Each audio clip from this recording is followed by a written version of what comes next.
नमस्कार तथा सुप्रभात। उज्यालो रेडियो नेटवर्कसँगै उज्यालो अनलाइन र मोबाइल एप्लिकेशनबाट प्रसारण भइरहेको काया कैरनमा तपाईंलाई साथी मदन पौडेलसँगै दिपाती मल्सिनाको स्वागत छ। आज 2079 साल पुष 26 गते मंगलबार, माघ कृष्ण पक्षको तृतीया उपरान्त चतुर्थी तिथि, सन् 2023 जनवरी 10 तारिक।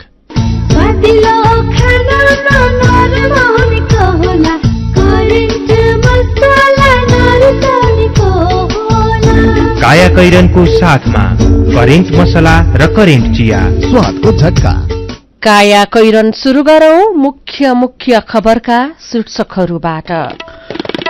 प्रधानमन्त्री प्रचण्डले आज विश्वासको मत लिँदै सुविधाजनक बहुमत पुग्ने 2/3 कोशिश, विश्वासको मत दिन देउबा पनि सकारात्मक, कांग्रेसभित्र विवाद। सरकारको न्यूनतम साझा कार्यक्रममा खर्च कटौतीदेखि विद्युत र खानेपानी निशुल्कसम्मका घोषणा। उच्च रक्तचाप र मधुमेह भएका ज्येष्ठ नागरिकलाई निशुल्क औषधि। धेरै जसो सरकारी अस्पतालमा शैय्या अनुसार जनशक्ति र उपकरण छैन, भएका उपकरण पनि बिग्रिएर थन्किँदै बिरामी निजी अस्पतालमा जान बाध्य। ब्राजिलका सरकारी भवनमा भएको आक्रमणको संयुक्त राष्ट्र संघका महासचिवद्वारा निन्दा, लोकतन्त्रमाथि नै उपहास भएको टिप्पणी। र 2 क्लबको नेतृत्व गरी रोनाल्डो र मेस्सीबीच मैत्रीपूर्ण खेल हुने, वेल्सका कप्तान ग्यारेथ बेलद्वारा सन्यासको घोषणा। कृषि, भेटेनरी र इन्जिनियरिङ संकायतर्फ स्नातक तह अध्ययनका लागि नयाँ भर्ना सम्बन्धी नेपाल पोलिटेक्निक इन्स्टिच्युट भरतपुर चितवनको सूचना। विगत 28 वर्षदेखि गुणस्तरीय प्राविधिक शिक्षा प्रदान गर्दै आइरहेको Nepal polytechnic institute NPI Bharatpur चितवनमा शैक्षिक वर्ष 2079 का लागि स्नातक तहमा कृषितर्फ बीएससी एजी र BVSc and AH veterinary doctor साथै इन्जिनियरिङतर्फ बीई सिभिल र बीई इलेक्ट्रिकल शैक्षिक कार्यक्रममा पुनः प्रवेश परीक्षा हुन गइरहेकाले इच्छुक विद्यार्थीहरूले entrance.pufost.edu.np मा लगन गरी वा सिधै कलेजमा सम्पर्क राखी फारम भर्न सूचित गरिन्छ। फारम भर्ने अन्तिम मिति माघ 6 गतेसम्म, प्रवेश परीक्षा माघ 14 गते। थप जानकारीका लागि Nepal polytechnic institute NPI Bharatpur Chitwan. Phone number 056-596-617, 421-261, mobile 98-550-60-768, 98-550-60-769।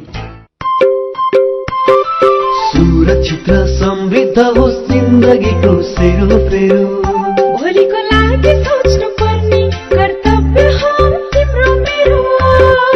दुःख हुन भोलिलाई बिमा गरौ है, नेशनल लाइफ इन्सुरेन्समा बिमा गरौ है। विगत 35 वर्षदेखि सञ्चालनरत नेपालकै पहिलो अग्रणी जीवन बीमा company national life insurance company, अजिमपाट, काठमाडौँ। विगत 22 वर्षदेखि कृषि र भेटेरिनरी शिक्षाको अर्को नाम Himalayan college of agricultural sciences and technology, हिकास। दक्षिण एसियाकै सार्वजनिक निजी साझेदारीमा सञ्चालित पहिलो विशुद्ध कृषि तथा भेटेरिनरी कलेज, दक्ष तथा अनुभवी प्राध्यापकहरूद्वारा अध्यापन गराइने, हरेक वर्ष सर्वोत्कृष्ट नतिजा ल्याउन सफल, स्नातकोत्तर तह समेत अध्यापन हुने यस हिकास्ट कलेजमा बीएससी अनर्स एग्रिकल्चर र BVSc and AH veterinary doctor स्नातक तहमा केही कोटा खाली भएकोले इच्छुक विद्यार्थीले entrance.pufost.edu.np मा लगइन गरी वा सिधै कलेजमा सम्पर्क राखी फारम भर्न सूचित गरिन्छ। फारम भर्ने अन्तिम मिति माघ 6 गते, नियमित दस्तुर र दोब्बर दस्तुर तिरेर माघ 9 गतेसम्म। सम्पर्क Himalayan college of agricultural sciences and technology, HICAST, Kirtipur, Kathmandu. Phone 01-590-6189, mobile 98-43-49-92-61, 98-40-051-550, website www.hicast.edu.np। काया कैरनमा अब खबरको सिलसिला। प्रधानमन्त्री पुष्पकमल दाहाल प्रचण्डले आज प्रतिनिधि सभामा विश्वासको मत लिँदै हुनुहुन्छ। सरकारले सुविधाजनक बहुमत निश्चित गरिसकेको छ भने 2/3 मत प्राप्तिको कोशिश जारी राखेको छ। अहिले संसदमा 275 सदस्य कायम छन्। बहुमतका लागि 138 तथा 2/3 का लागि 183 मत चाहिन्छ। संविधानको धारा 76 को उपधारा 2 बमोजिम प्रचण्ड गएको 10 गते प्रधानमन्त्रीमा नियुक्त हुनु भएको थियो। त्यसरी नियुक्त प्रधानमन्त्रीले उपधारा 4 बमोजिम 30 दिनभित्र प्रतिनिधि सभाबाट विश्वासको मत लिनुपर्ने संवैधानिक व्यवस्था छ। संसद सचिवालयले विश्वासको मत लिने कार्यतालिका तय गरिसकेको छ। सरकारलाई सच्चा साझेदार सातवटे दलले विश्वासको मत दिने निर्णय गरेका छन्। माओवादी सहित सरकार गठनका लागि समर्थन गरेका एमाले, राष्ट्रिय स्वतन्त्र पार्टी, राष्ट्रिय प्रजातन्त्र पार्टी, जनमत पार्टी, नागरिक उन्मुक्ति पार्टी र जनता समाजवादी पार्टी सबैले विश्वासको मत दिने भएका छन्। सरकार गठनमा समर्थन गरे पनि राप्रपा, जसपा र नागरिक उन्मुक्ति पार्टी अहिलेसम्म सरकारमा सहभागी छैनन्। तर सरकारको न्यूनतम साझा कार्यक्रममा आफ्ना शर्त समावेश भएपछि उनीहरू विश्वासको मत दिन तयार भएका हुन्। सत्तारूढ़ सबै दलले विश्वासको मतका लागि अनिवार्य उपस्थित हुन आफ्ना सांसदलाई व्हिप जारी गरेका छन्। सरकारलाई समर्थन गरेका स्वतन्त्र सांसदहरू प्रभु शाह र डाक्टर अमरेश कुमार सिंहले पनि विश्वासको मत दिँदै हुनुहुन्छ। यसरी दल र स्वतन्त्र गरी 169 सांसदले विश्वासको मत दिने तय भएको छ। प्रचण्ड नेतृत्वको सरकारलाई विश्वासको मत दिन कांग्रेस सभापति शेरबहादुर देउवा पनि सकारात्मक बन्नु भएको छ। यो विषयलाई लिएर कांग्रेसभित्र भने तीव्र विवाद भइरहेका बेला प्रधानमन्त्री प्रचण्डसँग हिजो बेलुका भेट गरी देउवाले वचन दिनुभएको हो।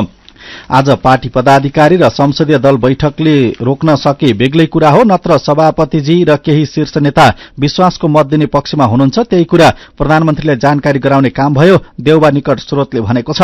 सरकारलाई विश्वासको मत दिने कि नदिने भन्नेमा कांग्रेसको संस्थापन इतर खेमामा नेता शेखर कोइराला र आफ्नो समूहका नेतासँग परामर्शमा रहेका देउवाले हिजोको भेट अघि प्रधानमन्त्री प्रचण्डसँग पनि उपसभापति पूर्णबहादुर खड्का र नेता कृष्णप्रसाद सिटौला मार्फत संवाद गर्दै आउनुभएको थियो।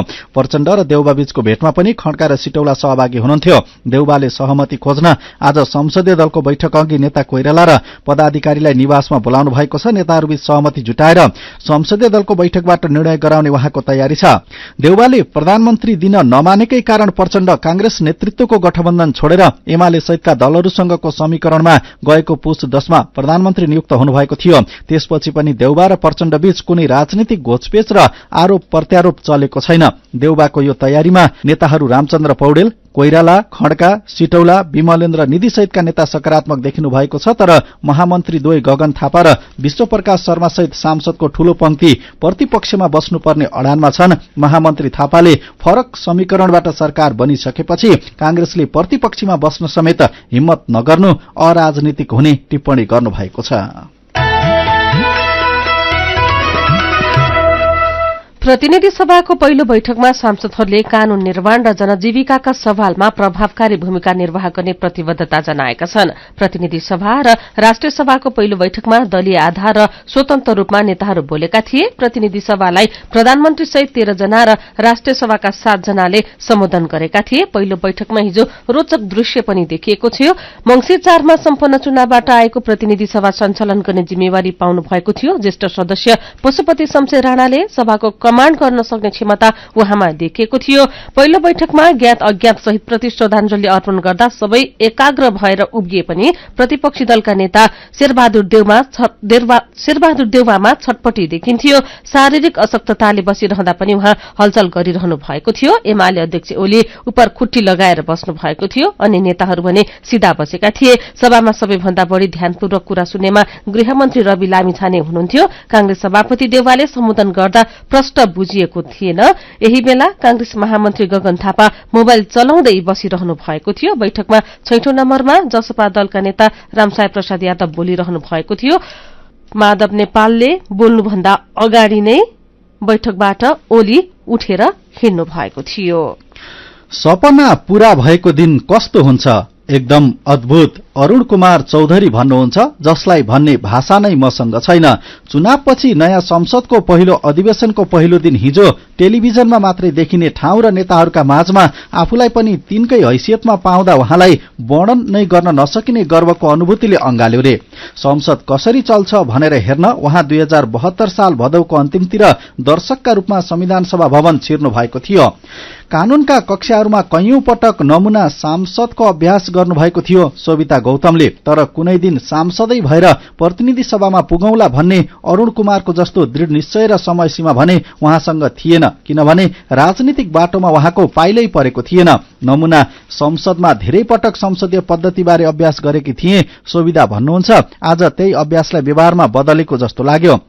नेकपा एमालेका अध्यक्ष केपी शर्मा ओली र प्रधानमन्त्री प्रचण्डले नयाँ अनुहार र नयाँ दल संसदमा चुनिएर आउनुलाई नागरिकको नयाँ सन्देशका रूपमा बुझ्नुपर्ने अभिव्यक्ति दिँदा राष्ट्रिय स्वतन्त्र पार्टीका सांसदहरूले टेबुल ठटाएका थिए। आफूले स्कूले बेलादेखि सांसद र सरकारमा देखेका नेताहरूसँगै बसेर अधिवेशनमा बराबरीको सहभागिता युवा सांसदका लागि नौलो त छँदैछ, उनीहरू जनजीविकाका सवालमा सदनको ध्यानाकर्षण गरिनुपर्छ भन्नेमा पनि मन्थनमा लागेका छन्। काया कैरनमा रिपोर्टसँगै खबरहरू बाँकी नै छन्, सुन्दै गर्नुहोला। राप्ती इन्जिनियरिङ कलेज घोराही दाङको विद्यार्थी भर्ना सम्बन्धी सूचना। स्थापनाको पहिलो ब्याचमै इन्जिनियरिङ कार्यक्रमतर्फ पोखरा विश्वविद्यालय प्रथम तथा बीसीए तर्फ 5औं ब्याचमा गोल्ड मेडल प्राप्त गर्न सफल। लुम्बिनी प्रदेशकै उत्कृष्ट आईएसओ सर्टिफाइड यस कलेजमा बीई सिभिल र बीसीए कार्यक्रममा भर्ना खुलेकाले इच्छुक विद्यार्थीले तुरुन्त सम्पर्क गर्नुहोला।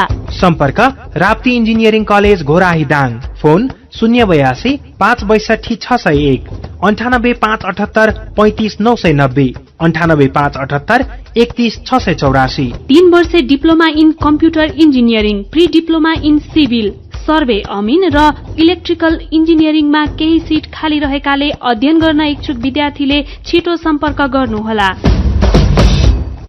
स्नातक तहमा छात्रवृत्ति सम्बन्धी विश्वविद्यालय अनुदान आयोगको सूचना। सरकारी तथा सामुदायिक विद्यालयबाट 2079 सालमा नियमित विद्यार्थीका रूपमा कक्षा 12 अध्ययन पूरा गरी हाल स्नातक तह प्रथम वर्ष वा पहिलो सेमेस्टरमा अध्ययनरत विद्यार्थीहरूबाट छात्रवृत्ति आवेदन माग गरिएको छ। विद्यार्थीहरूले आयोगको वेबसाइट www.ugcnepal.edu.np को गृह पृष्ठमा रहेको विपन्न लक्षित छात्रवृत्ति भन्ने लिंक मार्फत मिति 2079 पौष 30 गते भित्र आवेदन गर्नुहुन सम्बन्धित सबैलाई सूचित गरिन्छ। विद्यार्थीहरूले आफ्नो राष्ट्रिय परीक्षा बोर्ड एनईबी रजिस्ट्रेशन नम्बरलाई अनलाइन युजर आईडी का रूपमा प्रयोग गर्नुपर्नेछ। कक्षा 12 सञ्चालित सम्बन्धित विद्यालयहरूले आफ्नो एनईबी कोड एवं पालिकाहरूले आयोगबाट प्राप्त कोड मार्फत पद्धतिमा प्रवेश गरी तोकिएको अवधिभित्र विद्यार्थीहरूको आवेदन रुजु गर्नुहुन यसै सूचनाद्वारा जानकारी गराइन्छ। विस्तृत जानकारीका लागि मिति 2079 पौष 1 गतेको गोरखापत्रमा समेत हेर्न सकिनेछ। विश्वविद्यालय अनुदान आयोग, सानोठिमी, भक्तपुर। खुशी कसरी खुशी हुन्छ जब बन्ने छैन कोही, आफ्नो भन्दैमा आफ्नो हुन सम्पर्कमा बस्या खै। सम्पर्कका लागि बलियो आधार नेपाल टेलिकम हो राष्ट्रकै सञ्चार। सम्पर्कको आधार राष्ट्रको सञ्चार, नेपाल टेलिकम राष्ट्रको सञ्चार। नेपाल टेलिकम राष्ट्रको सञ्चार। थोरै बचत धेरै कायदा, बीमाका छन् फाइदै फाइदा। सरकारी स्वामित्व र बीमाको क्षेत्रमा विश्वसनीय नाम राष्ट्रिय बीमा संस्थान। जीवन बीमाका लागि आजै राष्ट्रिय बीमा संस्थान रामशाहपथ काठमाडौँ वा नजिकैको शाखामा सम्पर्क गरौं। नेपाल बैंकको डबल धमाका सबलाई हुन्छ फाइदा, पाइन्छ है 2 गुणा प्रतिफल मात्र 5 वर्ष 9 महिना 29 दिन। नेपाल बैंक डबल धमाका मुद्दती खाता हुन्छ सावा रकम दोब्बर 5 वर्ष 9 महिना 29 दिनमा। साथै नेपाल बैंक डबल धमाका रेमिट्यान्स मुद्दती खाता पाइन्छ सावाको 2 गुणा रकम 5 वर्ष 5 महिनामा। समय सँगै अघि बढ्दै नेपाल बैंक लिमिटेड, नेपालको पहिलो बैंक।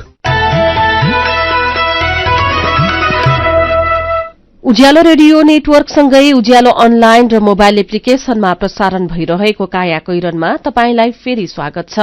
यतिन्जेल हामीले प्रधानमन्त्री प्रचण्डले आज विश्वासको मत लिँदै सुविधाजनक बहुमत पुग्ने, 2/3 कोशिश, विश्वासको मत दिन देउबा पनि सकारात्मक, कांग्रेसभित्र विवाद, जनजीविकाका सवालमा प्रभावकारी भूमिका खेल्ने सांसदको प्रतिबद्धता लगायतका खबर प्रस्तुत गर्यौं।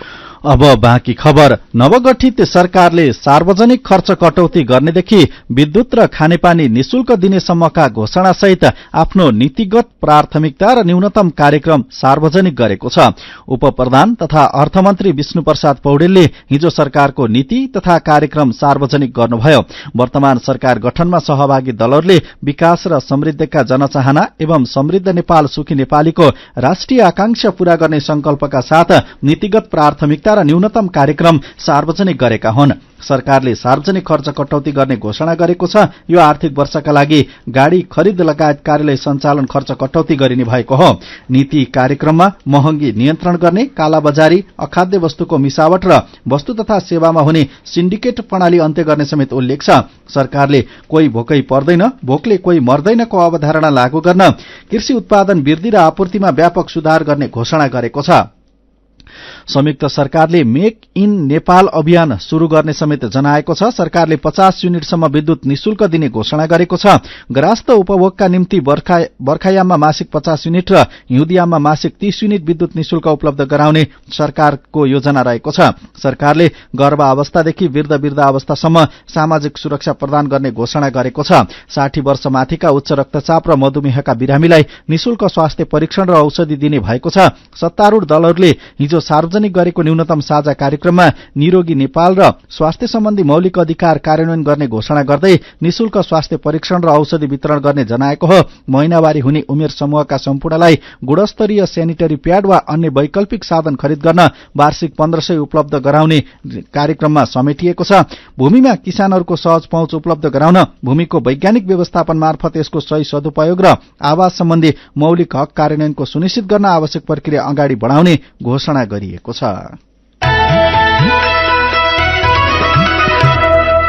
सरकारले पछिल्लो समय श्रम स्वीकृति सेवा पूर्ण रूपमा अनलाइनबाट मात्र प्रदान गरिरहेको छ। यस्तै काठमाडौँ केन्द्रित श्रम स्वीकृति सेवालाई 7वटै प्रदेशमा समेत विस्तार गरेको छ। तर श्रम स्वीकृति लिने धेरै जसो श्रमिकले भने अनलाइन प्रणाली झन्झटिलो भएको गुनासो गरेका छन्। उनीहरू अनलाइन प्रणाली नै आफूहरूको समस्या भएको बताउँछन्। अहिले पनि श्रमिकहरू अनलाइन फारम भर्नदेखि रकम तिर्न समेत साइबर सेवा दिने पसल र एजेन्टकै भर परिरहेका छन्।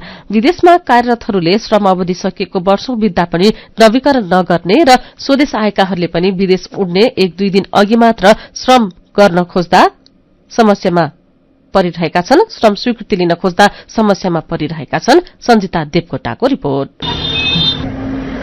केही समय अघिसम्म दिनरात भीड़भाड़ र ठेलमेल हुने काठमाडौँको ताहाचलमा रहेको वैदेशिक रोजगार कार्यालय हिजो आज सुनसान छ। कार्यालयभित्र कर्मचारी काममा व्यस्त भए पनि बाहिर खासै सेवाग्राही छैनन्। त्यसैले सेवाग्राही बस्ने बेन्च धुलाम्मे देखिन्छ। काठमाडौँबाट मात्रै सेवा प्रवाह हुँदा र श्रम स्वीकृतिका लागि अनलाइन आवेदन नहुँदा ताहाचलको यो कार्यालय नेपालमै सबैभन्दा धेरै भीड़भाड़ हुने कार्यालयमा पर्थ्यो। सयौंको संख्यामा लाइन हुन्थ्यो। विदेश उड्ने टिकट हातमा लिइसकेकाहरू रातिदेखि नै श्रम स्वीकृति लिन लाइनमा बस्थे। तर अहिले सरकारले अनलाइन मार्फत नै सबै खाले श्रम स्वीकृति लिन मिल्ने व्यवस्था गर्दै काठमाडौँ केन्द्रित सेवालाई प्रदेश स्तरमा समेत विस्तार गरेपछि कार्यालयमै पुग्ने सेवाग्राही निकै कम छन्। अनलाइन प्रणालीले धेरै सजिलो बनाएको छ। तर कतिपयले भने अनलाइनबाट फारम भर्न नजानेकै कारण शास्ति भोगिरहेका छन्। एक हातमा विदेश उड्ने जहाजको टिकट र अर्को हातमा श्रम स्वीकृतिका लागि कागजात बोकेर कार्यालय आइपुग्नु भएको छ बाराका धर्मेन्द्र शाह। आज 6 बजेको फेरि फ्लाइट छ हैन, अब फेरि यहाँ भएन भने मेरो फ्लाइटै क्यान्सल हुन्छ। फेरि अब अर्को मार्ग पर्छ। 2-3 दिन बाँकी छ। 2-3 दिन भित्र मैले कतारमा गएन भने मेरो नो एन्ट्री हुन्छ। साधारणतया सरकारले 2 वर्षका लागि श्रम स्वीकृति प्रदान गर्छ। यो अवधि सकिएपछि विदामा नेपाल फर्किएको भएमा नेपालमै श्रम स्वीकृति गरेर विदेश उड्न पर्छ।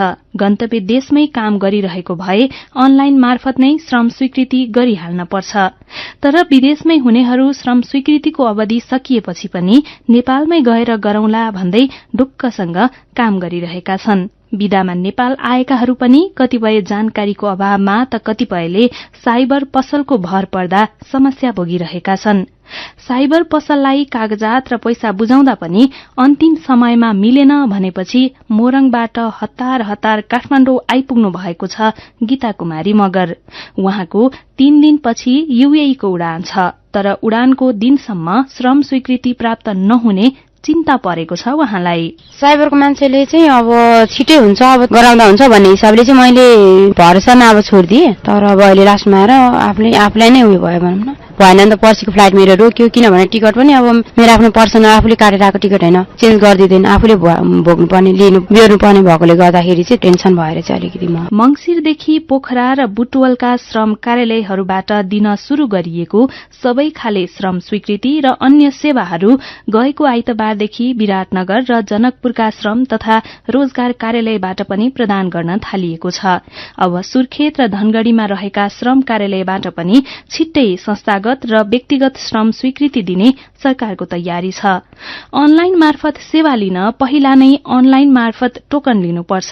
अन्तिम समयमा टोकन लिन खोज्दा आफूले चाहेको समयको टोकन नपाउने सम्भावना हुन्छ। त्यसैले विदेशबाट विदामा नेपाल आउँदा सबैभन्दा पहिला श्रम स्वीकृतिको आवेदन दिन पर्छ भन्नुहुन्छ वैदेशिक रोजगार कार्यालय ताहाचलका सूचना अधिकारी वसन्त बहादुर बोहरा। तपाईँ नेपाल आउनुहुन्छ भने आउने बित्तिकै फारम भर्नुहोस्, चाँडै गर्ने, बेलैमा गर्दाखेरि चाहिँ तपाईसँग पर्याप्त समय पनि हुन्छ र अन्तिममा मैले टोकन पाएन भन्ने पनि अवस्था रहँदैन। रिजेक्टेड भयो भने चाहिँ कार्यालयमा चाहिँ जानकारी गराउनुहोस्, त्यसमा के कारणले रिजेक्ट भयो, कार्यालयले पनि यो कारणले रिजेक्ट भयो भन्ने कुरा पनि उल्लेख गरेको हुन्छ र यदि त्यस्ता खालको समस्या आयो भने सूचना अधिकारीको रूपमा हामीले नम्बर पनि राखेको छौं, त्यसमा पनि सम्पर्क गर्न सक्नुहुनेछ। श्रम स्वीकृति सम्बन्धी विस्तृत जानकारी समेटिएको कार्यक्रम देश परदेश अहिले बिहान 8:20 सुन्न नभुल्नुहोला। काया कैरनमा मेरो पनि भन्नु छ र कार्टुनसँगै खबरको सिलसिला बाँकी नै छ, सुन्दै गर्नुहोला। एचआईभी का बारेमा खुलेर कुरा गरौं। सँगै बस्दा, खाँदा, पढ्दा र सँगै खेल्दा कुनै कीरा वा लामखुट्टेले टोक्दा एचआईभी सर्दैन। हात मिलाउँदा, अंकमाल गर्दा तथा चुम्बन गर्दा, एउटै चर्पी प्रयोग गर्दा र अरूको लुगा लगाउँदा एचआईभी सर्दैन। समयमै उपचार गरेमा एचआईभी संक्रमित पनि स्वस्थ व्यक्ति सरह बाँच्न सक्छन्। त्यसैले नियमित औषधिको सेवन गरौं र स्वस्थ जीवन बाँचौं।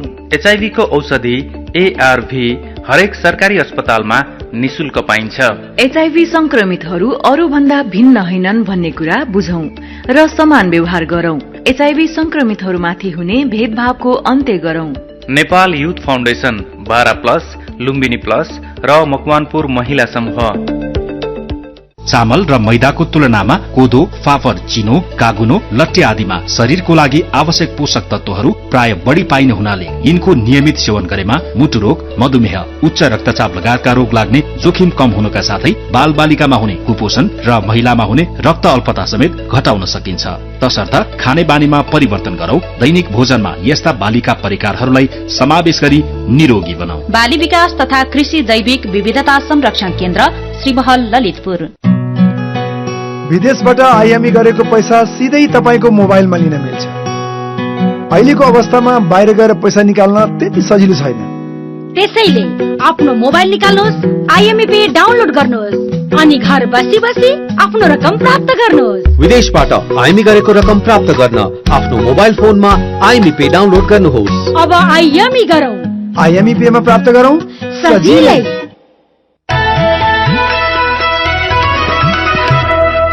उज्यालो रेडियो नेटवर्क मार्फत देशभरिका विभिन्न एफएम स्टेशन तथा उज्यालो अनलाइन र मोबाइल एप्लिकेशनमा प्रसारण भइरहेको काया कैरनमा तपाईंलाई फेरि स्वागत छ। अब बाँकी खबर। कान्ति बाल अस्पतालमा आन्द्रा सम्बन्धी रोग पत्ता लगाउन प्रयोग गरिने फ्लोरोस्कोपी मेसिन बिग्रिएको 15 वर्ष बितिसक्यो। मुटुको परीक्षण गर्ने कोरियोग्राफी मेसिन थन्किएको 2 वर्ष भयो। अस्पतालमा एमआरआई मेसिन छैन, भएको एउटा सिटी स्क्यान पनि बिहिबारदेखि थन्किएको छ। अस्पतालको अपरेशन थिएटर 27 वर्ष र ल्याबका सामान 10 वर्ष पुराना छन्। 52 शैय्याको आईसीयू सञ्चालन गर्ने क्षमता रहे पनि 34 शैय्या मात्र सञ्चालनमा रहेका छन्। बोलीको उपचार विधि स्पीच थेरापी छैन। मृगौला बिग्रिएका बाल बालिकाका लागि हेमोडायलाइसिसको पनि व्यवस्था छैन। आवश्यक मेसिन नहुँदा डाक्टरहरू रेफर गर्न र बिरामी महँगो शुल्क तिरेर निजी स्वास्थ्य संस्थामा जान बाध्य रहेका छन्। वीर अस्पतालमा 25 वर्ष अघि ल्याइएको कोबाल्ट 60 मेसिन बिग्रिएपछि 2072 यता क्यान्सरको उपचार ठप्प छ। अस्पतालको 16 स्लाइसको सिटी स्क्यान मेसिन, फोक्सोको परीक्षण गर्ने पल्मोनरी फंक्सन टेस्ट मेसिन र 4वटा ग्यास्ट्रो इन्डोस्कोपी मेसिन पनि बिग्रिएर उपयोगविहीन छ। एमआरआई तथा सिटी स्क्यानको सेवा समयमै उपलब्ध नहुने समस्या विद्यमान छ। उपकरण र आवश्यक चिकित्सक अभावमा न्यूरो, हाड जोर्नी जस्ता शल्य क्रियाका लागि बिरामीले 3 महिनासम्म प्रतीक्षा गर्नुपर्ने अवस्था छ। परोपकार प्रसूति तथा स्त्री रोग अस्पताल थापाथलीमा एमआरआई मेसिन छैन। काठमाडौँका ठूला अस्पतालको दुरावस्था बताउने यी केही उदाहरण मात्र हुन्। तिर्वी शिक्षण अस्पताल महाराजगंजको समस्या पनि उस्तै छ। 2वटा एमआरआई मेसिन मध्ये एउटा बेला बेलामा बिग्रने कारण सेवाग्राही महँगो शुल्क तिरेर निजीमा भर पर्न बाध्य छन्। शहीद गंगालाल राष्ट्रिय हृदयरोग केन्द्रमा बाल मुटु रोगीहरूका लागि 12 शैय्या पर्याप्त छैन। आयुर्वेद अस्पताल, राष्ट्रिय ट्रमा सेन्टर, मानसिक अस्पताल, लगनखेल लगायतमा पनि समस्या उस्तै छ। यसलाई मध्यनजर गरेर नवनियुक्त प्रधानमन्त्री पुष्पकमल दाहाल प्रचण्डले हप्ता दिन अघि सरकारका सचिवहरूलाई सरकारी अस्पतालहरूमा बिरामीको उपचार लगायत 30 बुँदे निर्देशन दिँदै दैनिक सेवा प्रवाहमा नागरिकले फेरि शास्ति बेहोर्नु परेमा विभागीय कारवाही गर्ने बताउनु भएको थियो। तर काठमाडौँका अस्पतालको पछिल्लो तस्विरले ती निर्देशन अझै सिंहदरबारभित्रै सीमित भएको प्रष्ट हुन्छ। उपकरण बिगार्दै थन्काउँदै बिरामी निजीमा जान बाध्य, राजधानीकै ठूला अस्पतालको बिजोक शीर्षकको यो खबर कान्तिपुर दैनिकले छापेको छ। मेरो पनि भन्नु छ। सत्तारूढ दलहरूबीच पद बाँडफाँडका लागि भागवण्डा हुने गरेको बारे अपरिचित नाम राखेका व्यक्तिको प्रतिक्रिया छ, अर्बौं खर्च गरेर किन चुनाव गरेको? चुनाव गर्नुको साटो पालै पालो मिलेर भागवण्डा गरे हुन्छ नि। यमुना घलेले लेख्नु भएको छ, देशमा संविधान लागू छ, देश संघीय संरचनामा चालू छ, भागवण्डाका नाममा राज्यको कोषको दुरूपयोग नगरियोस्। अर्थतन्त्रलाई बलियो बनाउन सरकारलाई सुझाव दिँदै लक्ष्मण गेवालीले लेख्नु भएको छ, दैनिक उपभोग्य वस्तु निजी क्षेत्र केन्द्रित उत्पादन सरकार नियन्त्रित हुनुपर्छ, यसले महँगी नियन्त्रण गर्छ, महँगी नियन्त्रण भएमा अर्थतन्त्र बलियो हुन्छ। पेट्रोलियम पदार्थको भाव घटेको विषयमा घनश्याम ढकालको टिप्पणी छ, नागरिकले राहत महसुस गर्ने गरी नै घटेछ, अब जीवनस्तरमा काया पलट हुन्छ पक्कै। रमेश राणाभाटको पनि प्रतिक्रिया छ, नेपाल ऑयल निगमले प्रति लिटर 3 रुपियाँ घटायो, अब यातायात व्यवसायीले कति प्रतिशत भाडा घटाउने? घटाउनै पर्ने भएपछि उपभोक्ताले महसुस गर्ने गरी घटाउनु नि। राम अधिकारी भने सुधारको संकेत भइरहेको छ भन्नुहुन्छ। उहाँले लेख्नु भएको छ, महँगी पनि घट्ने आशा राखौं। विचारको लागि तपाईंलाई धन्यवाद। मेरो पनि भन्नु छ। मेरो पनि भन्नु छ प्रस्तुत गर्दै हुनुहुन्थ्यो साथी भोजेन्द्र बस्नेत। काया कैरनमा अब विदेशको खबर। संयुक्त राष्ट्र संघका महासचिव एन्टोनियो गुटरेसले ब्राजिलका सरकारी भवनहरूमा भएको आक्रमणको निन्दा गर्नु भएको छ। अस्ति ब्राजिलको संसद भवन, राष्ट्रपति भवन र सर्वोच्च अदालतमा आक्रमण भएको थियो।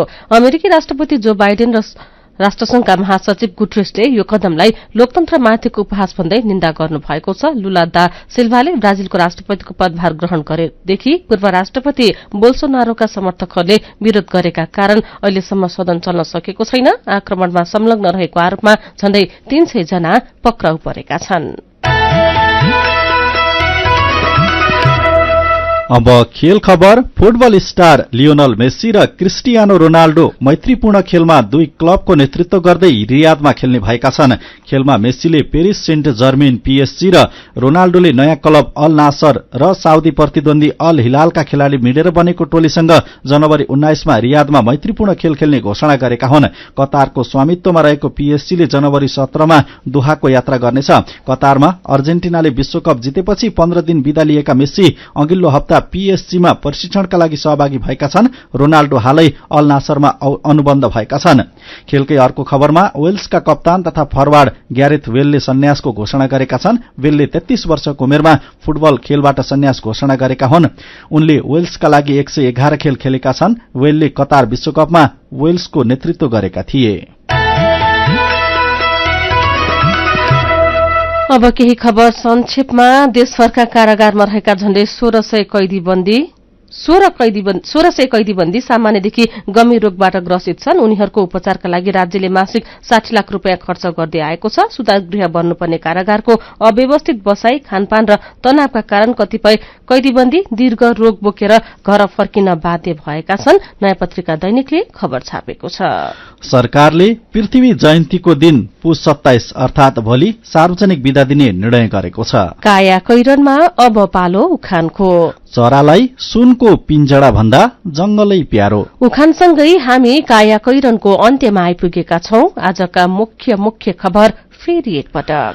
प्रधानमन्त्री प्रचण्डले आज विश्वासको मत लिँदै सुविधाजनक बहुमत पुग्ने 2/3 कोशिश, विश्वासको मत दिन देउबा पनि सकारात्मक, कांग्रेसभित्र विवाद। सरकारको न्यूनतम साझा कार्यक्रममा खर्च कटौतीदेखि विद्युत र खानेपानी निशुल्कसम्मका घोषणा, उच्च रक्तचाप र मधुमेह भएका ज्येष्ठ नागरिकलाई निशुल्क औषधि। धेरैजसो सरकारी अस्पतालमा शैय्या अनुसार जनशक्ति र उपकरण छैन, भएका उपकरण पनि बिग्रिएर थन्किँदै बिरामी निजी अस्पतालमा जान बाध्य। ब्राजिलका सरकारी भवनमा भएको आक्रमणको संयुक्त राष्ट्रसंघका महासचिवद्वारा निन्दा, लोकतन्त्रमाथि नै उपहास भएको टिप्पणी। र 2 क्लबको नेतृत्व गरी रोनाल्डो र मेस्सीबीच मैत्रीपूर्ण खेल हुने, वेल्सका कप्तान ग्यारेथ बेलद्वारा सन्यासको घोषणा। र अन्त्यमा आजको कार्टुन। आज हामीले गजब सभा शीर्षकमा अविनले बनाउनु भएको कार्टुन लिएका छौं। प्रधानमन्त्री प्रचण्डले आज विश्वासको मत दिँदै हुनुहुन्छ, तर आफूहरूसँगको गठबन्धन टुटाएर एमालेसँग सहकार्य गरेका प्रधानमन्त्री प्रचण्डलाई विश्वासको मत दिने कि नदिने भन्नेमा एकीकृत समाजवादी अलमलमा छ। आजको कार्टुन यही विषयसँग सम्बन्धित छ। कार्टुनमा माधव नेपाल जस्ता देखिने व्यक्ति छन्। उनीसँगै रहेका सहयोगीलाई फोन आएको छ अनि फोनमा भएका कुराकानी जानकारी गराउँदै नेपाललाई उनका सहयोगीले भन्दैछन्, प्रधानमन्त्रीज्यूको फोन, विश्वासको मत दिनु अप्ठ्यारो हुन्छ भने बाध्यताको मत दिनु रे क्या। आजको काया कैरन सकिएको छ। उज्यालो मोबाइल र अनलाइनमा प्रसारण भइरहेका रेडियो र अनलाइनका सामग्री भाइबरमा पनि उपलब्ध छन्। काया कैरनबाट प्राविधिक साथी सरोज थापासँगै हामी पनि बिदा माग्छौं। घर बाहिर निस्कँदा मास्क लगाउन नबिर्सौं। नमस्कार।